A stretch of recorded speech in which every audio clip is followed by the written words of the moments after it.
Sino ka? Bakit ka nandito? Hindi kayo dapat narito.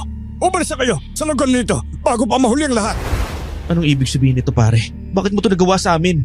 Tinuring ka namin na mahigit pa sa kaibigan, pero bakit? Patawarin niyo ako, pare. Umalis na kayo sa lugar nito at huwag ka nang babalik pa. Salamat sa panahon na nakasama ko kayo. Hindi. Bumalik ka rito, Danny. Danny!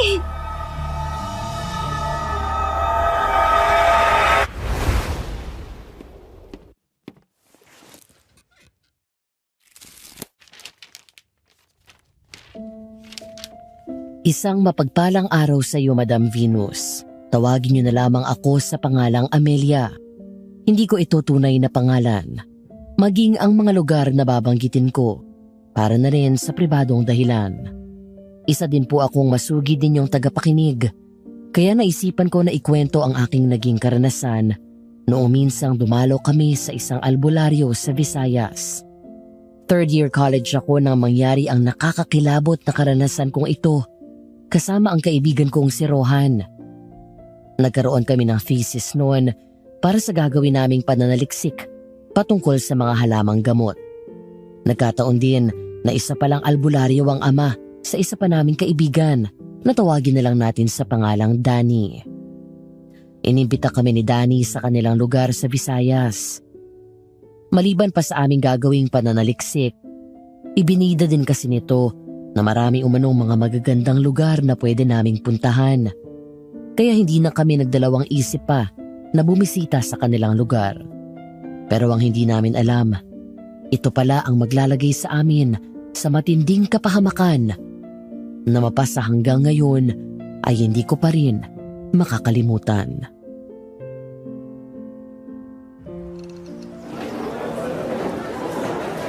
Nandito na tayo sa maliit naming komunidad, Amelia. Pre, huwag nyo na lang pansinin ng mga tao dito ha. Kung may makita man kayong pagkakaiba, itindihin nyo na lang dahil matagal ng panahon na rin kaming hindi nagkakaroon ng mga bisita dito eh. Mabuti naman kung ganun. Grabe. Bakit hindi mo naman sinabi kaagad na kailangan pa pala nating umakyat ng bundok bago marating ang bahay niyo, Danny? Pasensya na ha. Nakalimutan ko ng banggitin. O pre, kanina ka pa tahimik dyan ha. Okay ka lang ba? Okay lang, pre. Tara na. Ay, ni bahay namin oh. Papalubog na rin ng araw kaya kailangan natin makapasok sa bahay.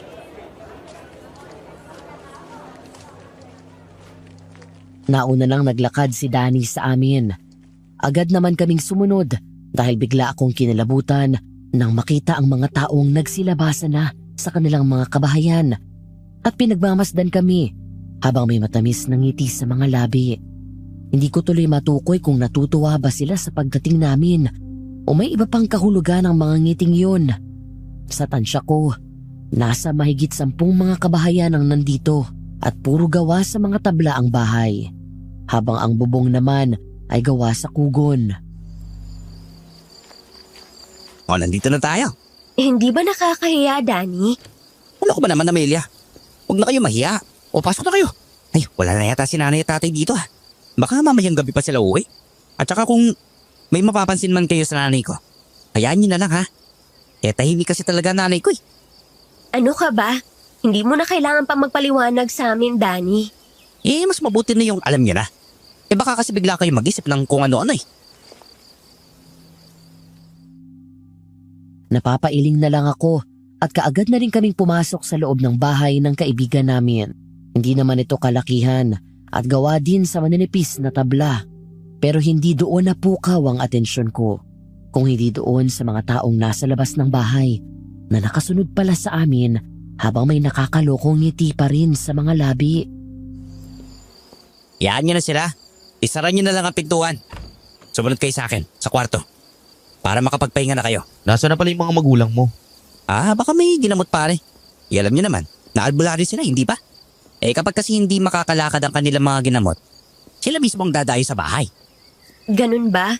Siguro bukas pwede na nating simulan ang pananaliksik natin, ano? Oo, bukas na tayo magsimula. Sa ngayon, dito na muna kayo. Magluluto lang ako ng kakainin natin ha. Mamaya na kaya, Danny. Pagod ka pa eh. Tutulungan na lang kita mamaya kapag nakapagpahinga na tayo. Ay sus, wag na Amelia. Ako nang bahala rito. Sanay ako maglakad ng ganito kaya wag mo na akong isipin pa. Basta magpahinga muna kayo dyan. Ako nang bahala rito. Lumabas na nga si Danny sa kwarto Naiwan kaming dalawa ni Rohan sa loob habang pasimpleng nagkatinginan. May napapansin ka ba? Mali, may naamoy ka bang kakaiba? Isa din yan sa napapansin ko, Rohan. Pangalawa yung amoy na nalalanghap ko kanina pagpasok natin. Para bang nakalanghap ako ng nabubulok na karne. Dumagdag pa yung mga tao sa labas na sumunod sa atin. Nakakatakot sila. Para bang ang creepy ng mga ngiti nila. Saka na natin pag-usapan ng tungkol kay Amelia. Magpahinga na muna tayo dahil pagod na rin ako. Okay, ikaw ang bahala. Grabe, ang layo ng lugar na to. Agad nga akong sumalampak sa mismong sahig. Malinis naman, kaya nakahinga ako ng maluwang. Habang si Rohan naman ay umupo sa tabi ko habang pinapaypayan niya ako gamit ang panyo na hawak niya. Walang namamagitan sa aming dalawa. Matalik lang talaga kaming magkaibigan simula pa lang pagkabata. Gwapo ito at habulin ng mga chicks. May kaya din kung tutuusin. Pero ang hindi ko lang maintindihan ay kung bakit hindi man lang ito nagkaka-girlfriend. Nakapagpahinga na ba kayo? Tapos ako magluto. Ay nga pala ha, pasensya na kung wala tayong matinong ulam ngayon. Sardinas lang to eh. Bukas na lang tayo babawi. Kumakain naman siguro kayo ng dilata no? Ano ka ba naman, Danny? Walang problema sa akin basta may tuyo, asin at sili lang. Ay nako, Hinsan. Isa din yan sa problema. Abay, naubusan ng asin. Kaya nga hindi na ako nagluluto ng ulam eh. Okay lang, Danny. Ano ka ba? Huwag mo nang problemahin pa ang tungkol dyan. Upo na, Rohan. Oo nga pala, hindi ba nakakaya sa magulang mo pare? Hindi yon. Mas natutuwa pa nga sila panigurado dahil nagdala ako ng pasalubong eh. Natahimik ako doon dahil sa sinabi ni Danny. Nilingon ko si Rohan na ngayoy nakakunot noon na rin habang nakatitig sa kaibigan namin. Hindi ko alam kung bakit ako kinakabahan sa sinabi ni Danny. Dahil sa pagkakaalam ko, wala naman kaming dalang pasalubong para sa mga magulang niya. Ang sinabi kasi nito ay hindi mahilig sa pasalubong ang mga magulang niya. Kaya hindi na kami bumili pa ng pasalubong. Nagsimula na nga kaming kumain hanggang sa matapos na. Bumalik din naman kami kaagad sa loob ng kwarto dahil hindi pumayag si Danny na ako ang maghuhugas. Dahil ayaw niyang mapagod ako. Mahalaga daw sa katawan ko ang makapagpahinga dahil yun ang importante.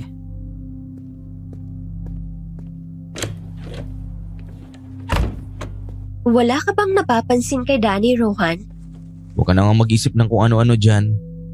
Kilala na naman natin si Danny. Ilang taon na rin natin siyang kasama. Kung sa bagay. Pero may nararamdaman talaga akong kakaiba eh. Natahimik kaming dalawa ni Rohan pagkatapos ay sinubukan kong i-open ang cellphone ko. Pero laking gulat ko dahil wala palang signal sa lugar.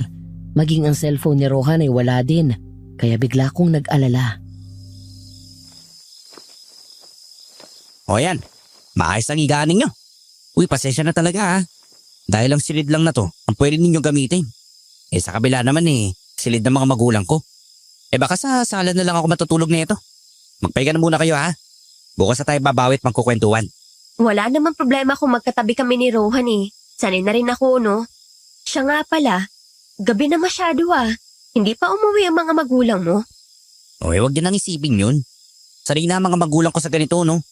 Siya nga pala, kapag pala may naririnig kayong mga kakaiba, huwag nyo nang pansinin ha. Kapag gabi kasi, maraming mga mababangis na hayop na gumagala dito eh. Tumangulang ako sa sinabi ni Danny. Lumabas na rin ito kaagad sa kwarto. Kaya agad ko itong sinarado at tumabi sa kaibigan ko sa pag-upo sa banig na inilatag ni Danny para sa amin.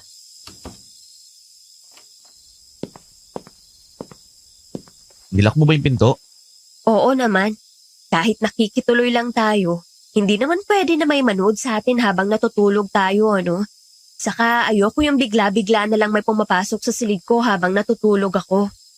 Mabuti naman kung gano'n. Ilabas mo na ulit yung cellphone mo, baka mamaya may signal na dito eh. Wala nga. Kanina ko pa binubuksan hanggang sa nalobat na lang. Wala pa namang kuryente dito. Paano tayo mag-charge nito pag nagkataon? Kailangan ko pa namang tawagan sila mama at papa. Tanungin natin si Danny bukas kung saan tayo pwede mag-charge. Sige na, magpahinga na muna tayo, Amelia. Maiga ka na. Humiga na nga kaagad kami ni Rohan. At dahil na rin siguro sa pagod ay kaagad na kaming nakatulog. Nasa kalagitnaan yon ng gabi na bigla na lang akong magising. Nakarinig kasi ako ng mga kakaibang tunog na nagpapakilabot sa buong sistema ko. Tunog yon ng tila ba mababangis na hayop na umaangil mula sa labas nitong bahay. Pagkatapos nun ay ang sunod kong narinig ang mga bulungan ng mga tao. Rohan, gumising ka. Bakit Amelia? Naantok pa ako. Huwag kang maingay. May naririnig ako sa labas ng bahay. Baka nandito yung mga magulang ni Danny. Matulog ka na ulit. Bukas na lang natin sila kausapin. Hindi yun. May naririnig akong angilan sa labas, Rohan. Nakakatakot. Huwag ka na masyadong mag-isip pa ng kung ano-ano, Amelia. Pinatakot mo lang yung sarili mo eh. Sige na, matulog ka na ulit. Dito lang ako sa tabi mo. Baka yan yung sinasabi ni Danny na mababangis na hayop. Malalim na yung gabi kaya matulog na tayo. Niyakap nga ako ng mahigpit ni Rohan hanggang sa muli akong nakatulog. Pero ang hindi ko alam, hindi na pala nakatulog muli si Rohan. Sinabi niya sa akin na nang makatulog daw ako ay dahan-dahan siyang bumangon nang makarinig ng mga mahihinang boses na nag-uusap. Dahan-dahang lumapit si Rohan sa pintuan at marahang dinikit niya ang tenga doon at pinakinggan ang mga boses na nag-uusap sa sala.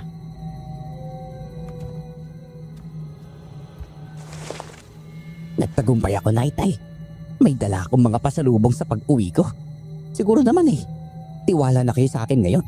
Huwag ka masyadong pakasiguro, Danny. 2 araw pa bago ang kabilugan ng buwan. Magtiwala lang kayo sa akin, Naitay. Hindi na makakatakas pa sa atin ang mga alay.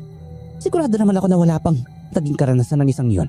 Kaya alam kong magtatagumpay tayo. Saka ka na magsaya kapag natapos na natin ang ritual, Danny. Asikasuhin mo na lang yung mga bisita mo. Huwag mo silang hayaang mapagod. Ibigay mo sa kanila kung ano man ang gusto nila. Dahil sa oras na makatakas sila, alam mo na kung ano ang mangyayari. Kumunot ang noo ni Rohan dahil sa narinig na usapan ng mga ito. Unang pagkakataon na kinabahan siya sa hindi maipaliwanag na dahilan. Pero mas lalong kumabog pa ng malakas ang dibdib ni Rohan nang marinig niya ang mga mahihinang yabag papalapit sa silid. Biglang napaatras si Rohan nang biglang gumalaw ang pintuan na para bang gustong buksan ng kung sinong tao mula sa labas. Hanggang sa marinig niya muli ang mga yabag ng kung sino mang tao ang gumawa noon na palayo na sa pintuan. Mabilis siyang bumalik sa tabi ni Amelia at nahiga doon. Habang malakas pa rin ang pagkabog ng kanyang dibdib dahil sa kaba. Kinabukasan nang magising kaming dalawa ni Rohan ay hindi muna kami lumabas ng kwarto. Nakikiramdam muna kami sa paligid dahil may nararamdaman talaga kaming kakaiba.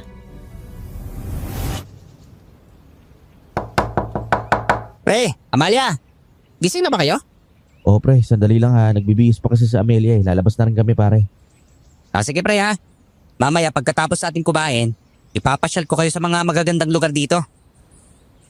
Hindi na kami sumagot pa ni Rohan at agad na inayos ang sarili. Pagkatapos ay agad na kaming lumabas ng silid.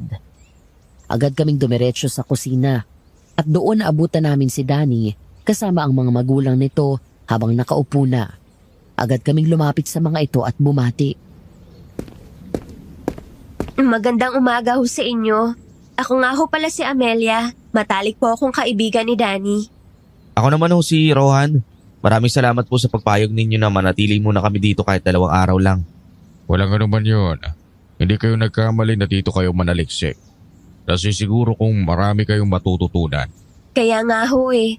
Palagi po kasing ipinagmamalaki ni Danny sa amin na sobrang galing nyo na raw hong albularyo at kilala din sa lugar. Nakita ko na marahan lang tumango ang ama ni Danny. Habang ang ina naman ito ay tahimik lang na para bang nakikiramdam. Pero ang ipinagtataka ko, hindi man lang kami nito tinapunan ng tingin. Bigla akong nahiya dahil para sa akin, iba na ang kahulugan nun. naglalaro na sa isipan ko na baka ayaw nito sa amin. Maupo na kayo, Amelia, pre. Uy, pasensya na kung gulay lang yung ulam natin ngayon, ha? Walang problema pre. Hindi naman kami papili sa pagkain eh. Oo nga, sige. Maupo ka na, Rohan. Nga pala, Danny. Mamaya pagkatapos nating kumain, pwede naman tayong mag-umpisang mangalap ng mga halamang gamot. Saka wala palang signal dito eh. Saan pa pwedeng mag-charge? May dala kayong cellphone?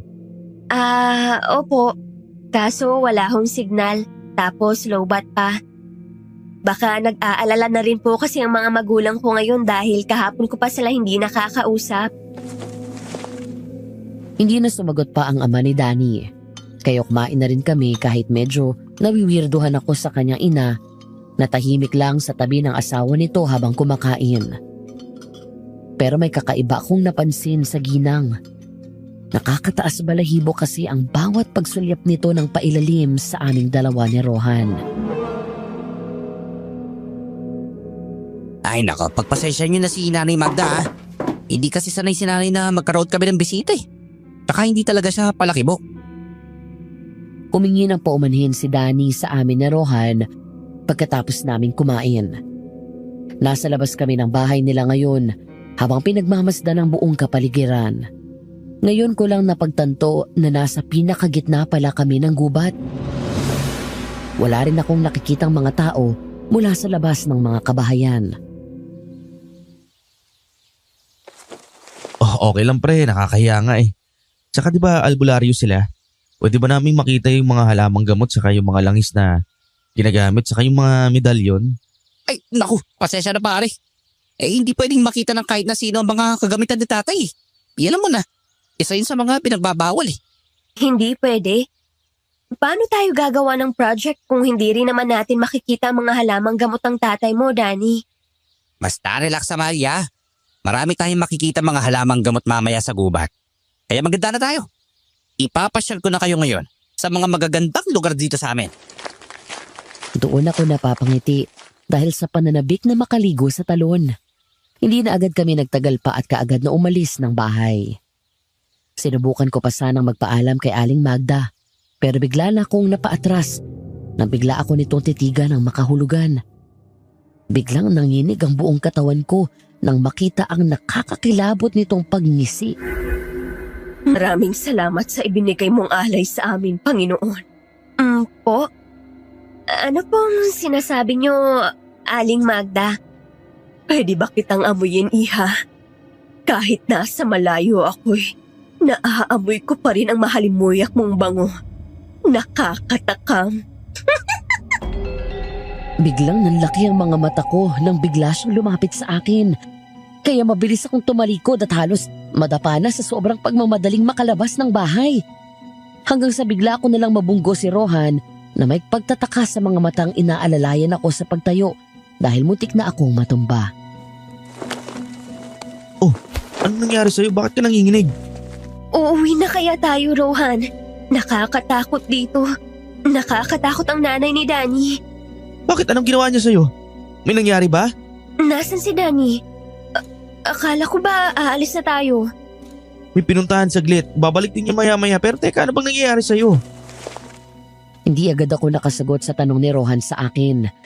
Napapalunok na lang ako at marahang inililibot ang paningin sa paligid. Mabilis kong hinawakan ang kamay ni Rohan at hinila siya papunta sa ilalim ng malaking puno ng mangga sa hindi kalayuan. Nakakatakot talaga si Aling Magda, Rohan. Wala ka bang napapansin sa kanya? Maging sa mga tao dito? Meron. Nagising ako kagabi. May narinig akong usapan nila kasama si Danny. May nabanggit sila patungkol sa alay kaso hindi ko alam kung ano yun eh. Pero baka parte lang yun ang panggagamot nila. Natatakot ako, Rohan. Bakit pakiramdam ko hindi tayo safe sa lugar na to? Tsaka kanina habang kinakausap ko si Aling Magda, nakakatakot siya. Kinikilabutan ako sa mga titig niya sa akin. Huwag ka na matakot, Amelia. Dito naman ako eh. Hindi naman kita pababayaan kahit ano man ang mangyayari. Salamat, Rohan. Nandito na si Danny. Agad kaming natahimik at umakto na para bang walang nangyari. Malapad ang ngiti nito habang papalapit sa amin si Rohan. Pero sa kaloob-looban ko, takot na takot talaga ako at gusto ko na siyang tanungin patungkol sa nanay niya. Oh, tara na. Tamang-tama, maganda ang panahon niya na. Kaya paniguradong marami tayong makikita mga halamang gamot. Sige, tayo na. Kapag natapos na natin to, uuwi na tayo bukas ng umaga, Danny, ha? Hindi pwede Ha? Bakit hindi pwede?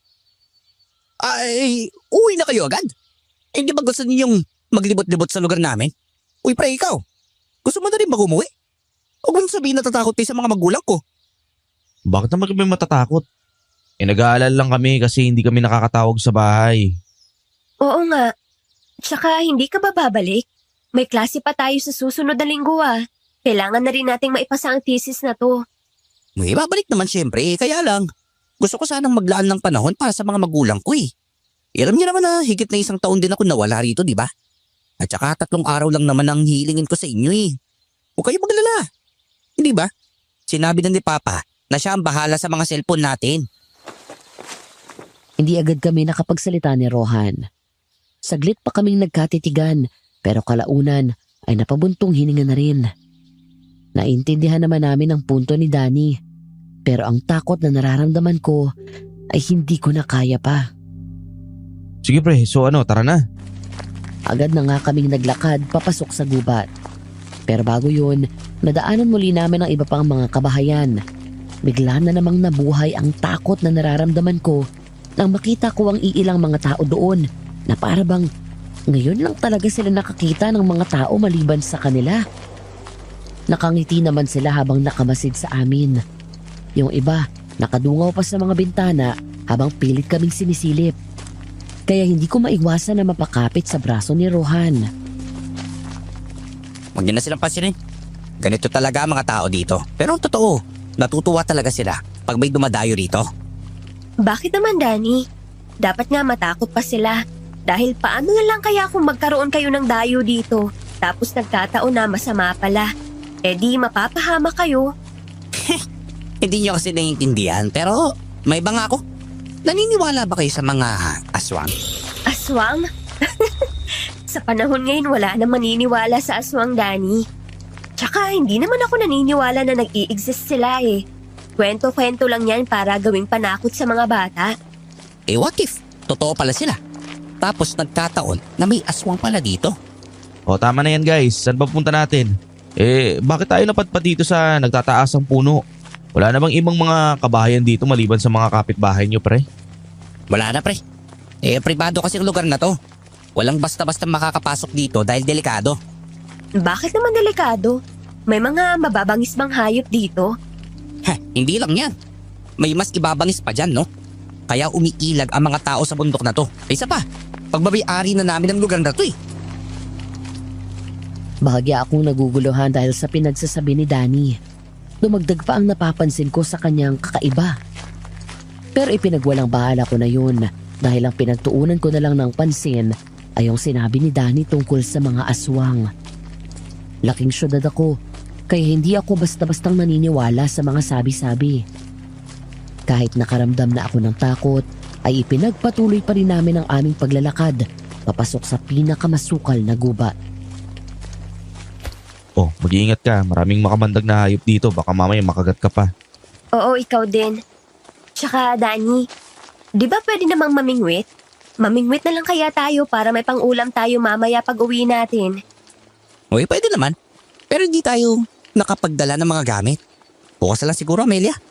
Magkakatay na lang ako mamaya ng manok pag uwi natin. Baka kasi wala naman sila tatay pag uwi natin mamaya. Talaga, Danny? Ayos. Hindi kasi ako nabusog kanina. Kasi wala akong nalalasahan sa gulay. Ano ka ba? Unganga mo talaga. Aray naman. Malakas yan ha. Totoo naman kasi. Tsaka ako ang magluluto mamaya ha, Danny. Promise. Masarap ako magluto. Oo pa, walang problema. Mamaya, pagbalik natin, bibili ako ng mga pangsahog natin. Bababa ako mamaya sa patag. Pwede bang sumama pre? Ay, wag na pre. Alam niyo naman kung gaano kalayo ang patag, hindi ba? Mapapagod ka lang. Ako na bahala sa lahat. Ako na rin ang bibili sa mga ibang yung pangangailangan. Ako sa bagay. O sige, umpisa na nating manghalap ng mga halamang gamot. Yun nga ang ginawa naming tatlo. Maraming mga halamang gamot kaming nakuha. At lahat ng yun ay wala man lang akong ideya kung ano-ano ang mga yun. Pero sinabi ni Danny na kalimitan daw ng mga yun ay siyang ginamit ng mga magulang niya sa panggagamot. Pagkatapos naming mangalap ng mga halamang gamot, ay dinala kami ni Danny sa isang malaking talon. Manghang-mangha ako sa sobrang ganda nun. Kaya hindi ko mapigilan na masabik sa pagligo.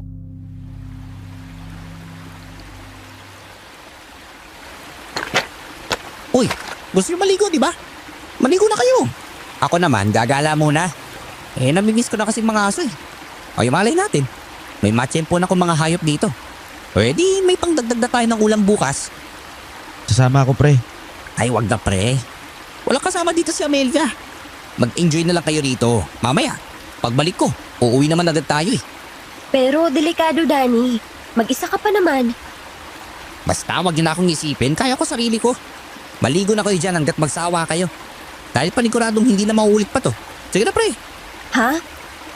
Anong ibig mong sabihin na hindi mauulit, Danny? Ano ka ba naman, Amelia? Natural na hindi na mauulit pa. Dahil babalik na tayo sa syudad sa susunod na araw.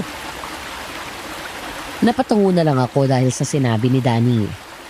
Dahil totoo naman ang mga sinabi nito. Hinayaan na nga namin si Danny sa gusto nitong gawin. Umalis na nga ito at pumasok sa kakahuyan. Maliligo na tayo, Rohan. Ang linaw ng tubig. Ang ganda pa ng lugar. Sige, mauna ka na Amelia. Sisiguraduhin ko lang na walang mabangis na hayop sa paligid natin. O sige, mag-iingat ka ha. Balik ka kaagad. Umalis na nga si Rohan sa harapan ko para maglibot-libot sa buong paligid. Habang ako naman ay hinubad ang suot kong t-shirt. Ayoko namang maligo na may damit dahil hindi ko mafe-feel ang tubig. Pagkatapos kong hubarin ang mga suot kong damit, bigla akong nagulat dahil eksaktong pag-angat ng mukha ko, mumungad sa akin ang isang matangkad na lalaki habang nakatayo mula sa hindi kalayuan. Sa tansya ko, nasa mahigit 30 na ang edad nito. Sino ka? Bakit ka nandito? Hindi kayo nararapan dito. Ha? Pero bakit? Maliligo lang naman kami ng kaibigan ko. Delikado ang buhay ninyo sa lugar na ito. Kaya umalis na kayo bago niyo papagsisihan ang lahat. Pero, Amelia, sino kausap mo dyan? ha? Teka, may nakita akong lalaki kanina eh. Matangkad siya, Rohan. Mas matangkad pa sa'yo. Ang sabi niya hindi ra tayo dapat na narito. Pero sasabi mo, wala namang ibang tao dito maliban sa atin ah. Baka guni-guni mo lang yan. Hindi, Rohan. Nakita ko nga siya. Diyan pa nga siya nakatayo oh. May bitbit pa nga siyang itak eh.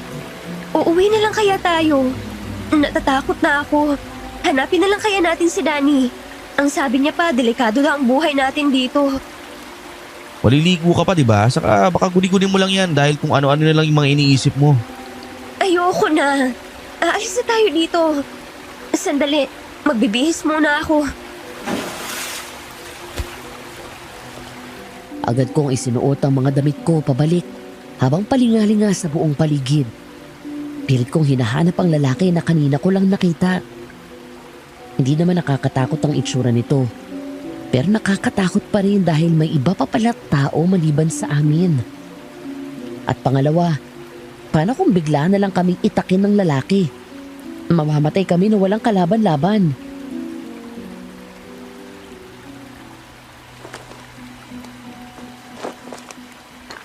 Tapos na ako. Natatandaan mo pa ba ang daan pabalik ng bahay, Rohan? Oo naman, pero kailangan nating hanapin si Danny. Hindi tayo pwedeng umalis nang hindi siya kasama eh. Pero saan naman natin siya hahanapin, Rohan? Hindi naman siguro tayo pwedeng sumigaw dito dahil nakakatakot. Baka mamaya mabati pa tayo ng mga engkanto. Pagkatapos kong sabihin yon ay nagulat kami bigla ni Rohan nang makarinig kami ng mga kakaibang pag-angil.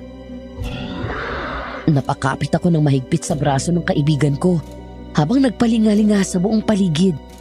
Bigla kong hinila ni Rohan at mabilis naming nilisan ang lugar. Umuwi na tayo. Paniguradong kaya na ni Danny yung sarili niya kasi kabisado naman niya yung lugar na to eh. Bilisan mo Amelia, wala tayong ibang dalang gamit na pwede natin ipanglaban kung sakaling atakihin tayo ng mga mababangis na hayop dito. Lakad takbo ang ginawa namin ni Robin. Hawak-hawak niya ako sa kamay habang sa kabilang kamay niya naman ay bitbit ang isang supot na naglalaman ng mga halamang gamot na nakalap namin. Pero bigla na lang nanlaki ang mga mata ko nang marinig ko na may humahabol sa amin. Rinig na rinig ko ang nakakatakot niyang pag-angil, kaya gusto ko nang maiyak sa sobrang takot. Narinig ko rin na nagmura si Rohan. Una ka na Amelia! Takbo lang ng takbo! At kahit ano man ang mangyari, wag kang lilingon! Ano? Hindi pwede, Rohan. Halika na. Baka mapahamak ka lang. Mas mapapahamak tayong dalawa kapag nagkataon. Sige na, mauna ka na! Nagbabaliw ka na. Halika na sabi eh. Malakas ko siyang hinatak sa kamay at nagsimula na akong tumakbo. Kaya wala na siyang ibang nagawa pa kung hindi ang mapatakbo na rin kasunod ko. Takot na takot ako sa mga sandaling yun dahil rinig na rinig ko talaga ang pag-angil ng isang nilalang na para bang asong galit na galit. Nararamdaman ko ang patuloy na pagsunod nito sa amin ng kaibigan ko. Hindi ko na alam kung tama ba yung dinaanan namin ni Rohan. Basta takbo lang kami ng takbo hanggat may daanan. Hanggang sa may narinig kaming mga kalabugan at tunog ng isang aso na nasasaktan. Kaya napahinto kami ni Rohan sa pagtakbo at napalingon sa aming likuran. Aso ba yun, Rohan? Oo, hindi ko alam kung ano nangyari pero may nagilap yung mga mata ko eh. Hindi ako sigurado kung tao ba yun pero mukhang nilabanan niya yung mga asong sumunod sa atin. Diyos ko, salamat naman kung ganun. Tara na, bilisan na natin. Matirik na ang araw. Kailangan na natin makabalik sa bahay. Okay ka lang ba? May masakit ba sa'yo? Oo naman, okay lang ako. Natakot lang talaga ako. Hindi na ako babalik pa dito, Rohan. Uuwi na tayo bukas, please. Hindi ko na kaya kung patatagalin pa natin hanggang sa susunod na araw ang pamamalagi natin sa lugar na to. Maiintindihan din naman siguro tayo ni Danny eh. Huwag kang mag-alala. Kakausapin ko si Danny mamaya. Teka, nasaan na ba yung lalaking yun? Hindi ko din alam. Baka hinahanap niya na rin tayo ngayon. Sandali. Parang doon yata tayo banda dumaan kanina. Tama, doon nga. Tara na, bilisan mo Amelia. Nagmamadali kaming tinungo ang daan kung saan naging pamilyar na sa amin. At yun ang binaybay namin hanggang sa makalabas kami ng gubat. Doon na kami nakahinga ng maluwag at mabilis na naglakad hanggang sa marating namin ang kabahayan. Pre! Amelia! Grabe, kanina ko pa kayo hinahanap ah. Nag-aalala ko sa inyo. Saan pa kayo galing ha? Danny, nandito ka lang pala. Akala ko nasa loob ka pa ng gubat. Kanina pa ako dito eh. Kasi inaabangan ko talaga kayo. Nagdadalawang isip kasi akong pumasok sa gubat eh. Dahil baka magkahanapan na naman tayo. Galing ako sa bahay kaso wala pa kayo kaya bumalik agad ako rito. Ay nako, pasok na nga sana ulit ako sa gubat eh. Pasensya na pare. May umabol kasi sa aming malaking asong gubat eh. Takot na takot si Amelia kaya tumakbo kami palabas ng gubat. Kaso nawala kami kaya natagalan. Ano? Malaking aso ba kamo pre? Ay naku, buti na lang hindi kayo naabutan. Maraming mga mababangis sa hayop dyan sa loob. Buti na lang nakatakas kayo. O ano? Okay lang ba kayo? Ay ikaw Amelia? Okay lang ako, Danny. Mabuti na matligtas ka. Nag-alala din ako sa iyo eh. Tara na, umuwi na tayo sa bahay. May nahuli nga pala akong mga ligaw na manok kanina. 2 din yon kaya paniguradong masarap ang ulam natin mamaya hanggang bukas. Kahit papano natanggalan ako ng tinik sa dibdib dahil walang nangyari sa amin. Pero ang kabang nararamdaman ko ay hindi pa rin humuhupa. Naramdaman ko ang kamay ni Rohan na marahang pinisil ang kamay ko. Hindi ko na namalayan na nakahawak na pala siya sa kamay ko. Huwag mo na silang tingnan para hindi ka na matakot. Hindi ko maiwasan eh. Tingnan mo nga sila. Hindi nila tayo tinatantanan sa pagtitig hanggat hindi tayo nawawala sa paningin nila. Hayaan mo na sila Amelia. Total, aalis din naman tayo dito bukas o kaya sa Makalaway. O pasok kayo. Huwag kayong lalabas ha at magpupunta lang kung saan. Alam niyo naman na hindi kayo kabisado ng mga tao dito eh. Bababa lang ako sa patag. Mga 2 oras din ako mawawala. Bili ka ng mga pangsahog ha. Balik ka din kaagad. Oo naman. Tsaka baka mauna nang umuwi sila tatay. At tulad nga nasabi ko, hayaan nyo na kung ano mang mapapansin niya sa kanila ha. Tumangulang kami ni Rohan. Pagkatapos ay umalis na nga si Danny sa bahay. Naiwan kaming dalawa habang umupo ng tahimik sa upuang yari sa kawayan. Anong gagawin natin, Rohan? Sigurado ka bang albularyo talaga ang mga magulang ni Danny? Nakapagtataka kasi kung bakit wala man lang tayong nakikitang kagamitan sa panggagamot. Pinagbabawal nga, di ba? Huwag ka na kasi makulit, Amelia. Bakit ka ba nagagalit dyan, ha? Hindi ka man lang ba nag-aalala? Paano kung... Bigla akong napahinto sa pagsasalita nang bigla na lang kaming makarinig ng isang boses ng matandang babae mula sa labas ng pintuan na para bang tinatawag ang pangalan ni Aling Magda. Napatayo kami kaagad ni Rohan at mabilis na lumapit sa pintuan at dinungaw ang tao sa hagdanan. Pero kamuntikan na ako mapasigaw nang biglang bumulaga sa amin ang isang matandang babae na sabog ang buhok habang nakangisi sa amin.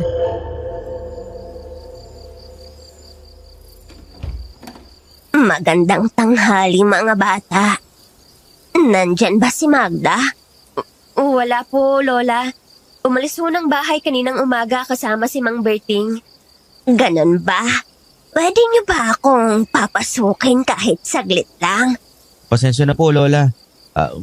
Kami na lang ho kasi ang nandito eh. Umalis na rin kasi si Danny. Kung magpapagamot po kayo, balik na lang po kayo mamaya. Magpapagamot? Bakit? Sino bang manggagamot dito, iho? Wala namang manggagamot dito o albularyo. Papasukin nyo na lang ako. Sige na mga apo. Biglang nanlaki ang mga mata ko habang pinagmamasdan ko ang matandang babae na uugod-ugod na habang nakangisi sa amin ang nakakaloko ni Rohan. Kitang-kita ko pa ang maitim at nabubulok niyang mga ngipin. Maging ang amoy niya ay umaalingasaw na rin na para bang ilang buwan na itong hindi naliligo. Mabilis na isinara ni Rohan ang pintuan nang akmang papasok na sana ang matanda sa loob.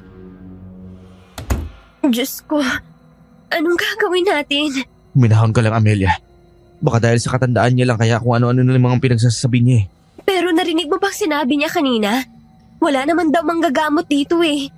Naguguluhan ako. Buksan niyo ang pinto. Gusto ko lang namang makita ang alay mamayang gabi. Umalis na ho kayo, Lola. Natatakot na ho yung kaibigan ko. Kung may kailangan ho kayo dito, bumalik na lang ho kayo mamaya kapag nandito na yung may-ari ng bahay. Hindi na ito sumagot pero nanatili pa rin sa pagpukpok ng bahay. Halos gibain na nga nito ang pintuan. Pumasok na lang kami ni Robin sa loob ng kwarto kung saan doon kami natutulog. Sa sobrang takot ko ay napayakap na ako sa kanya habang umiiyak. Takot na takot ako sa matanda, lalo na kapag naririnig ko ang nakakakilabot nitong mga hagik-gik. Ana, huwag ka nang umiyak. Pasensya ka na kung wala man lang ako nagawa ngayon. Hindi ko naman basta-basta mapapaalis yung matanda na yun dahil hindi natin siya kilala eh. Natatakot na ako, Rohan. Gusto ko nang umuwi. Kung aswang man ang matandang yan, hihingi ako ng tulong sa mga kapitbahay. Pero paano kung mapahama ka? Nakita mo ba mga mata ng matanda kanina? Nag-iba ng kulay, Rohan. Paano kung totoo ang sinabi ni Danny na may aswang dito? At nagkataon na ang matandang yan palang aswang. Hindi na ako nakapagsalita pa. Naramdaman ko na lang ang paglapit ng labi ni Rohan sa noo ko. Aaminin kong hindi ko inasahan yon. Bahagya pa akong nagulat. Dahil hanggang yakap lang naman ang ginagawa nito sa akin, lalo na kapag inaalala ako nito kapag nagkakaroon ako ng problema. Dito ka lang ha, okay? Tumangulang ako habang titig na titig sa mga mata niya na para bang may gusto siyang sabihin sa akin pero hindi niya magawa. Tumalikod na ito sa akin at lumabas na nga ng silid. Hindi ako mapakali, kaya ilang minuto lang din ang lumipas.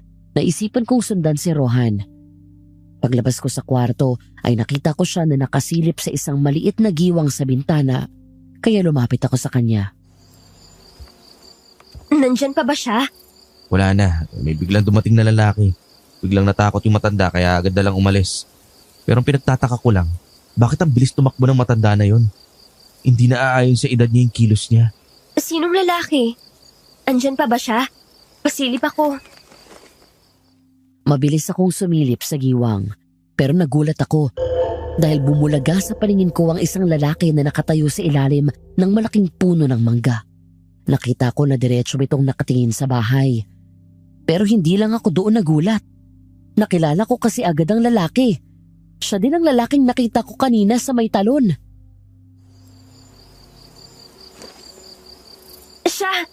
Siya ang lalaki nakita ko kanina sa talon, Rohan. Siya ba ang lalaking tinutukoy mo na kinatatakutan ng matanda? Ha? Pero imposible naman, Amelia. Anong ginagawa ng lalaki yan dito? Hindi ko alam. Pero kung totoo na natatakot sa kanya ang matanda, isa lang ang ibig sabihin nun. Masama siyang tao at delikado tayo. Pero sandali, mukhang hindi naman tayo sasaktan ng lalaking yan, Amelia. Sandali, sisilipin ko lang siya ulit kung andyan pa ba siya.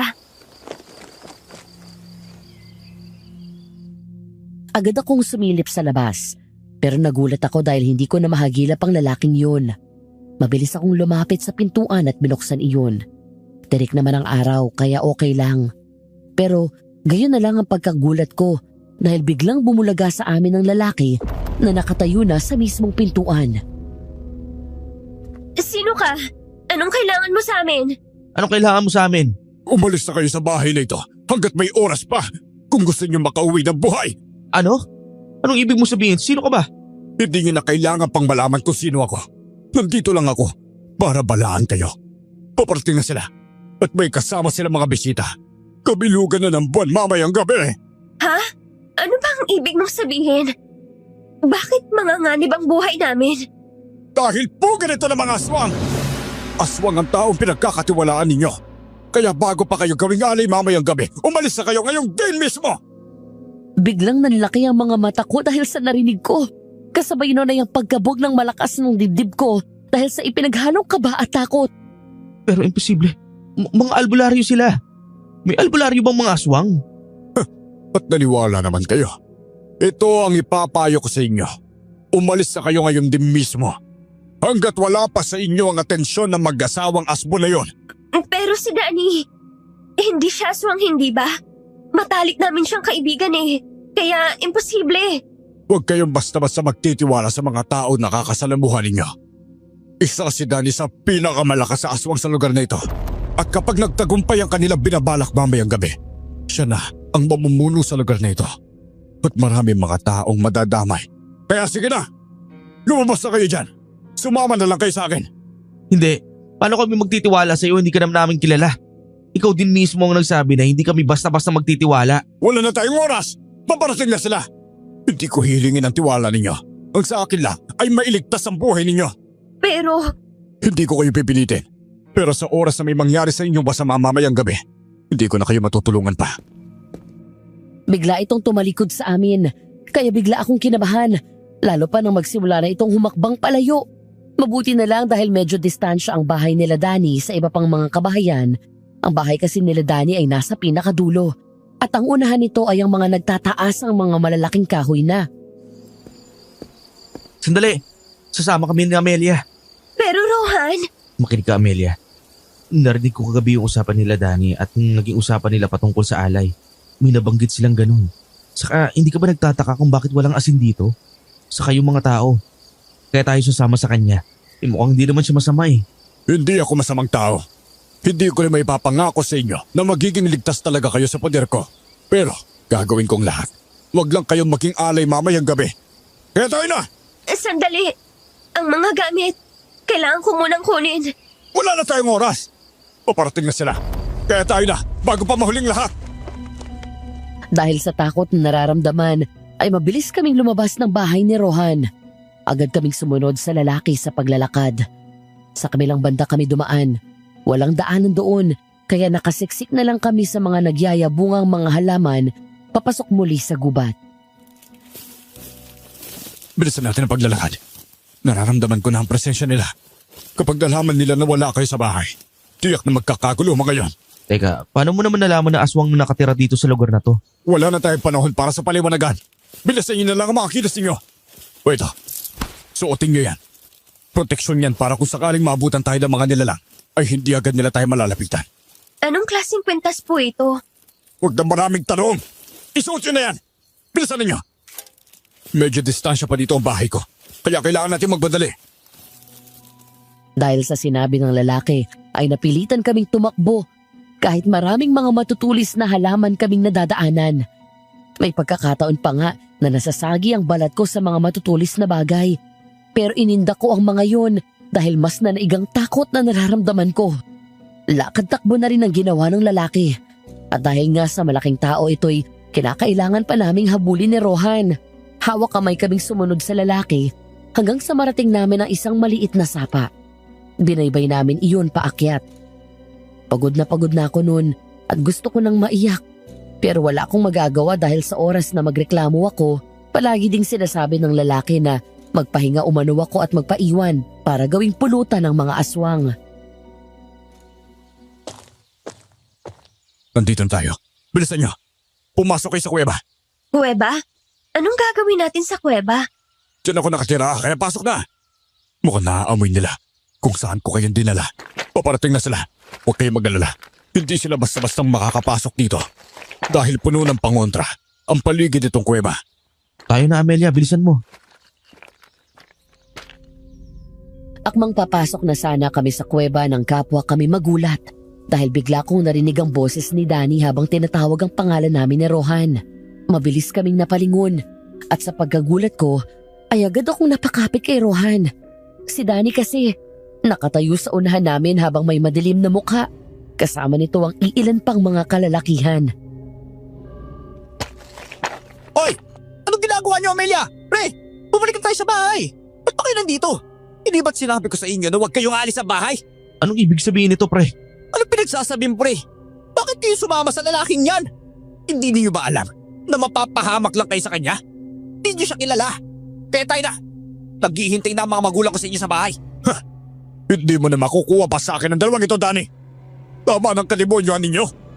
Ilang taon na ako nananahimik dahil ayaw ko ng gulo. Kahit malaki ang atraso niyo sa akin. Pero sa puntong ito, hindi na ako mananahimik at basta-basta na lang manonood sa tuwing mambibiktima kayo ng mga birhen upang gawing alay taon-taon. Sa tingin mo ba, may pakialam ako kung ayaw mo silang ibigay sa akin ngayon? Kaya ko silang kunin na hindi na kailangan ng permiso mo. Yon ay kung makukuha mo sila sa kamay ko. Halika, lumapit ka sa amin. Tignan natin kung hanggang saan ang tapang mo bilang aswang. Halos nanlumo ako dahil sa sobrang takot habang pinagmamasdan ko ang kaibigan si Dan. Kahit sa panaginip ay hindi ko inaakala na isa pala talaga itong aswang.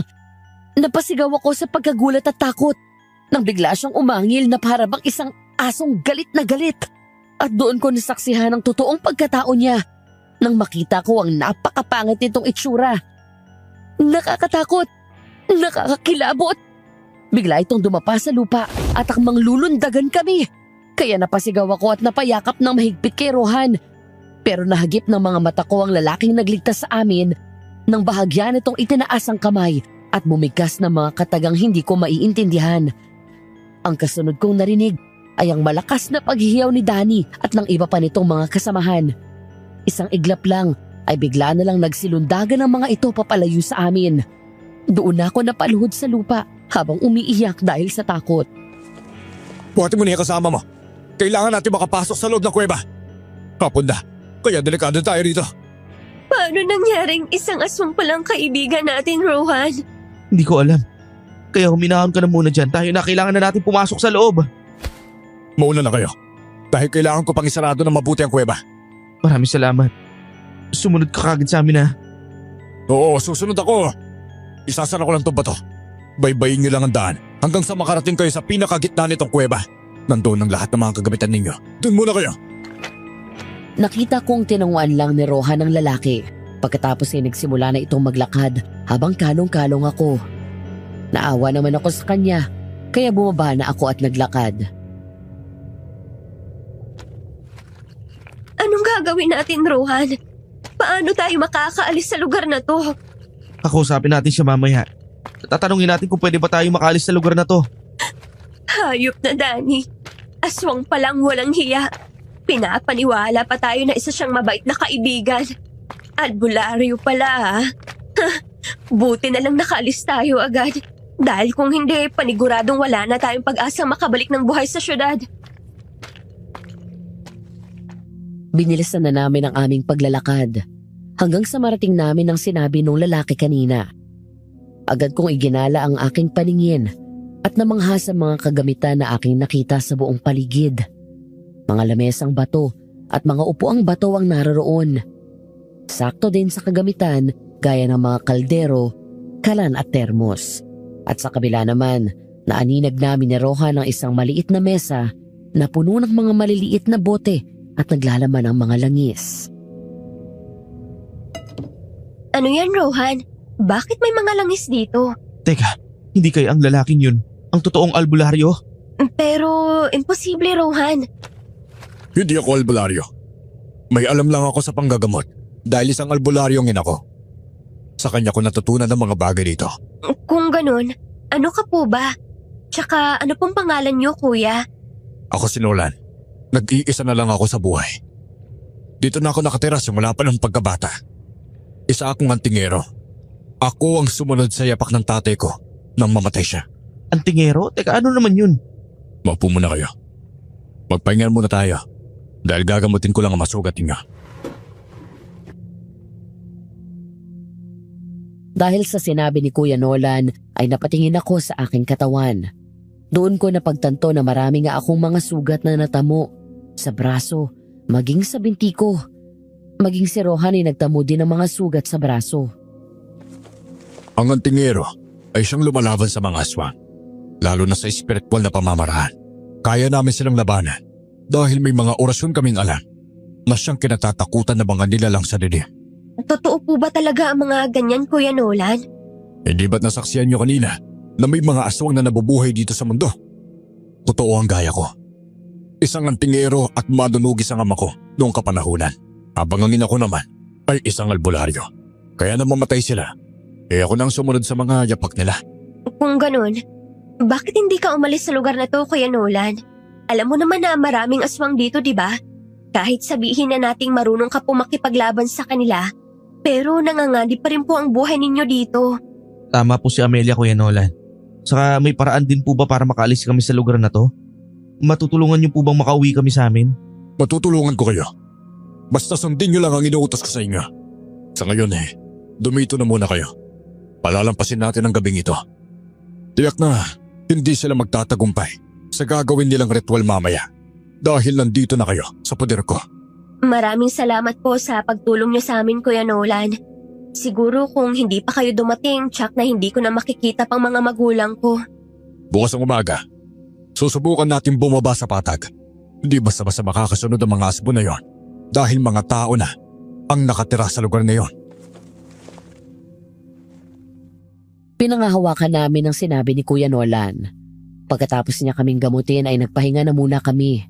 Wika pa ni Kuya Nolan, hindi raw kami pwedeng lumabas ng kuweba dahil paniguradong maraming mga aswang na nakaabang sa amin sa labas. Kuya Nolan, pwede ba kaming humingi ng pabor sa iyo ulit? Wika ko sa kanya kinagabihan. Nakita ko kasi siyang nakaupo sa harapan ng kanyang mga kagamitan. Kaya naisip ko na paano kaya kung siya na lang ang tanungin ko patungkol sa mga halamang gamot. Total, nandito naman din kami. Lubos-lubosin na lang din dahil ito naman talaga ang dahilan kung bakit kami narito.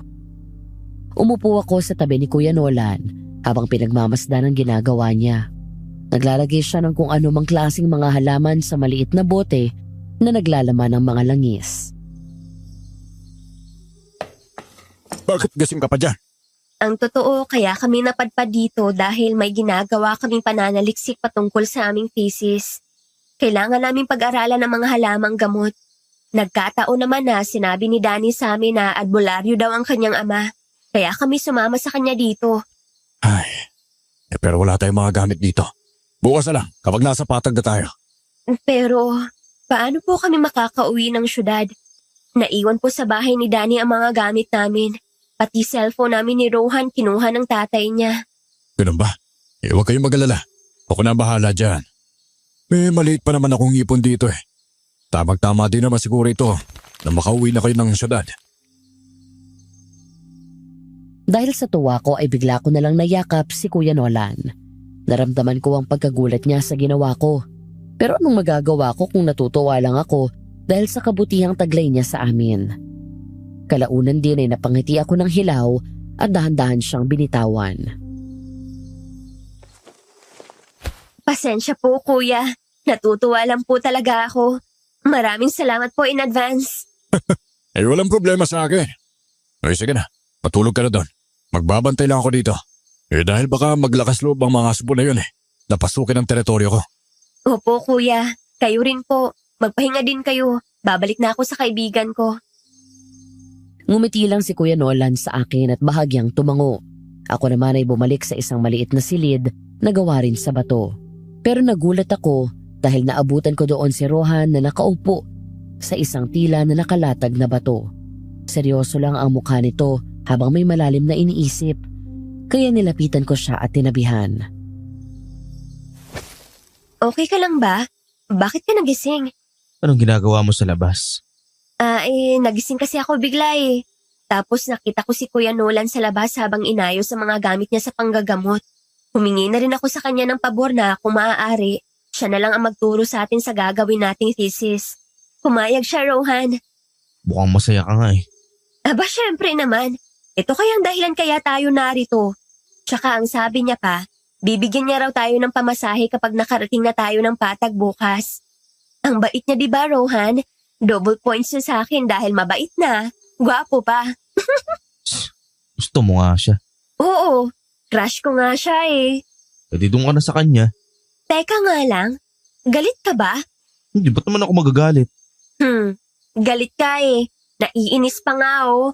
Selos ka no? Ewan ko sa'yo. Alam mo, hindi ko alam pero ang manhid mo. Doon ka na lang sa crush mo. Yakapin mo siya hanggat gusto mo. Dahil sa narinig ko ay bigla kong napahagalpak ng tawa dahil sa nakikita kong itsura ng kaibigan ko. Nakangusok kasi ito kaya nilapitan ko siya at niyakap. Ay sus, nagsiselos ng kaibigan ko eh. Di yakapin din kita. Problema ba yon? Nakakainis ka kaya, alam mo ba yon? Ang manhid-manhid mo, Amelia. Anong pinagsasabi mo, Rohan? Bigla akong kinabahan nang biglang humarap sa akin si Rohan. Malakas na kumabog ang dibdib ko dahil bigla itong tumitig sa mga mata ko na puno ng emosyon. Kasabay nun ay ang pagsapo nito sa magkabilang pisngi ko at pinaharap sa kanyang mukha.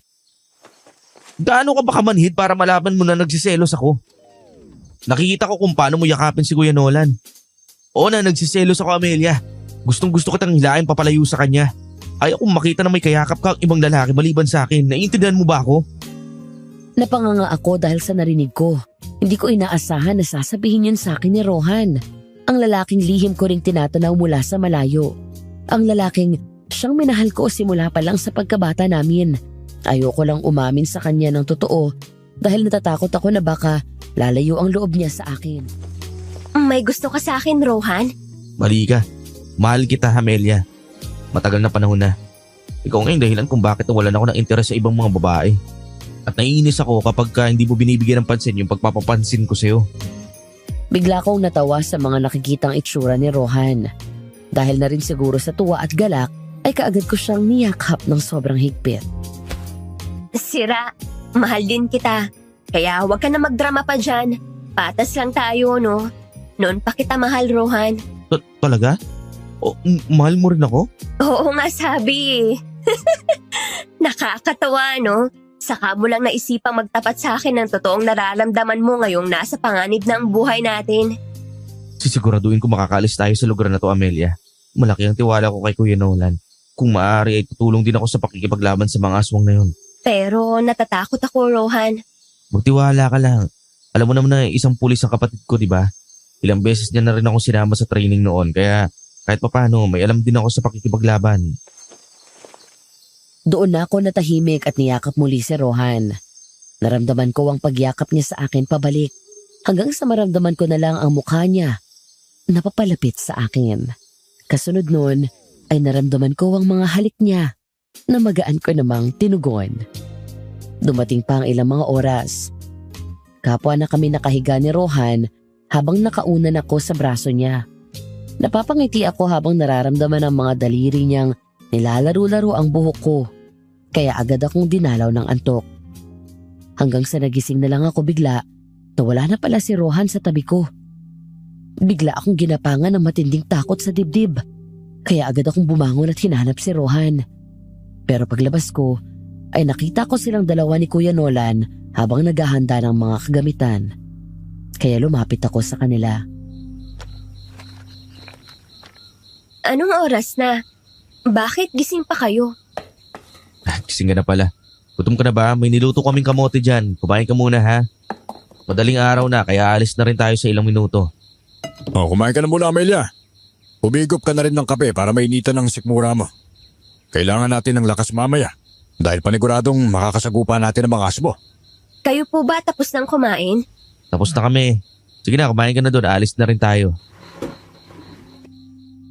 Tumangulang ako at agad na lumapit sa maliit na mesang malapad na gawa sa bato. May nakapatong doon na ilang kamote. May takori rin, kaya agad akong nagsali ng kape sa baso at nagsimula ng kumain. Pagkatapos kong kumain ay lumapit na ako sa kanila at doon pinahubad ni Kuya Nola ng kwintas na ipinasuot niya sa akin, na ang tawag pala doon ay isang medalyon. Nakita ko na dinasalan niya ito. Pagkatapos ay binilik din ito sa akin at pinasuot. Ito ang gamitin mo, Amelia. Buntot pagi yan. Kung sakaling may sumugod sa iyong aswang, hampasin mo lang gamit yan. O sa'yo naman, Rohan, gamitin mo ang isang itak na to. May dasal yan. Kaya paniguradong mamamatay ang kung sino mang aswang na masusugatan niyan. Dahil nilagyan ko na yan ng lasang kanina. Salamat Kuya Nolan. Alis na ba tayo? Oo, kaya maganda na kayo. Sa kabila tayo dadaan. Dahil mas malapit doon. Agad na nga kaming naghanda. Kahit takot na takot ako, ginawa ko pa rin ang lahat para maging matatag. Naramdaman ko ang mahigpit na yakap ni Rohan sa akin nang papalabas na kami sa bukana ng kuweba. Kung ano man ang mangyari sa atin ngayon, tandaan mo palagi na sobrang mahal kita, Amelia. Mahal din kita, Rohan. Magiging positive lang tayo. Makakauwi din tayo ng ligtas. Ngumiti lang sa akin si Rohan.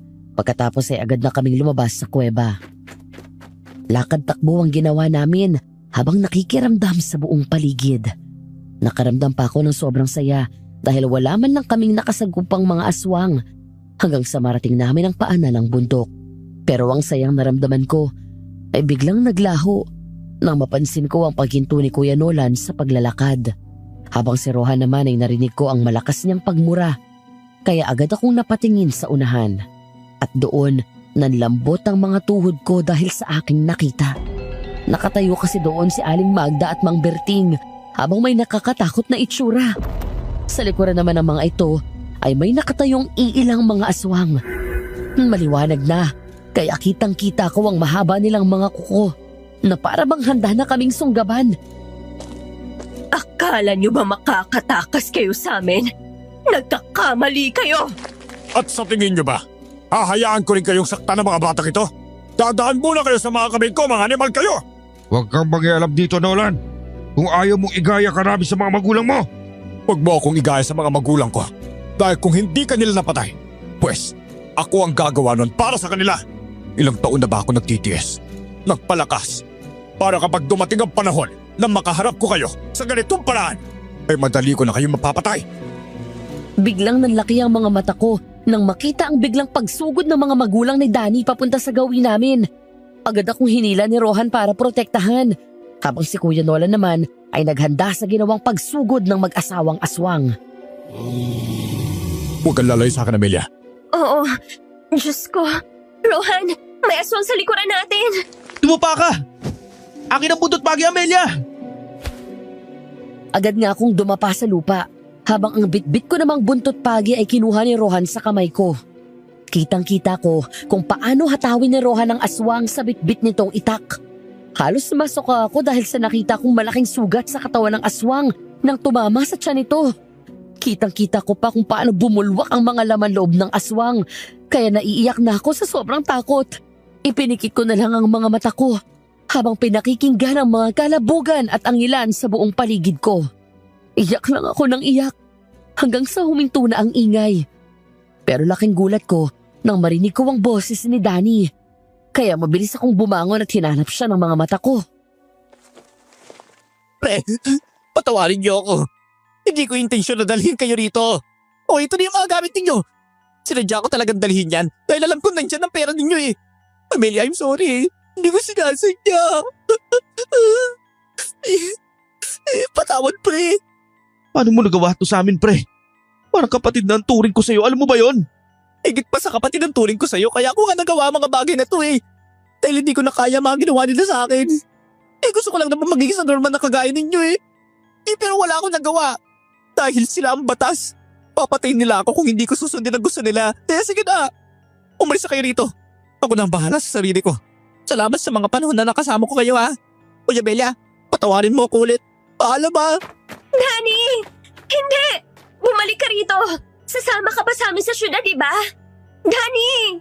Ama na Amelia, nakalayo na siya. Kailangan na natin makaalis sa lugar na to. Bilisan nyo!